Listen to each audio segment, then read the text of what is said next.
The gas wells are located at the Morgantown Industrial Park along the Monongahela River.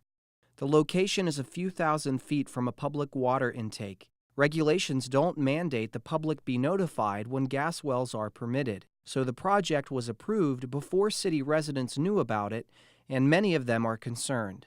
I was shocked when I looked out my window and saw, 2 miles as the crow flies, a huge well going in immediately. And I know it's right upstream from the drinking water plant. How's that going to impact my drinking water? More than 100 people have made their voices heard by protesting against the wells at 2 public rallies.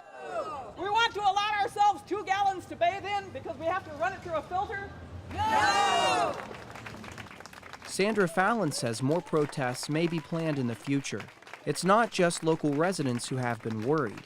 The Morgantown Utility Board sent letters to the State Department of Environmental Protection, listing several concerns about procedures and the site's location. This prompted the state agency to temporarily shut down drilling activity.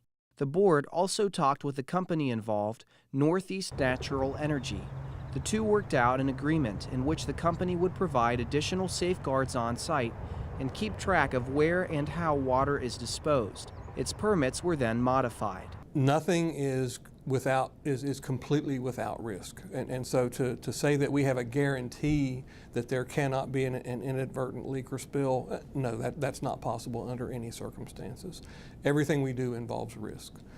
We think that the technical measures that have been provide an adequate level of management such that risk is properly addressed and has been properly accounted for. Department of Environmental Protection Secretary Randy Huffman says he's happy the negotiations between the two parties went smoothly. Gas well locations are zero discharge locations, so there is no permit for discharging water other than just stormwater runoff, which is mud and dirt. Any frac fluid or flowback that comes out of the wells after they're fractured and start producing is going to be controlled on site. It's a closed loop system. It'll be controlled. It'll be hauled off immediately.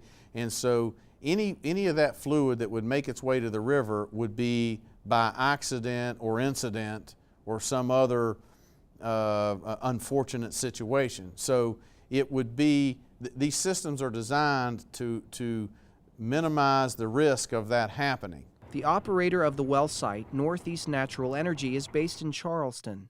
Michael John is the company's president, and we interviewed him by phone. As an operator, as the developer of this site, as the driller of these wells, we understand that we need to accept the responsibility of doing things appropriately. We're West Virginians. We're from here. We hunt in these woods. We fish in these streams. We take our environmental responsibilities very seriously. John says if the drilling is successful, the company may drill more wells at the Morgantown site. But Sandra Fallon says she and other citizens are committed to getting the drilling stopped. A public meeting is scheduled for next Thursday on the impacts of natural gas activities in the Morgantown community. For West Virginia Public Broadcasting, I'm Ben Adducchio in Morgantown.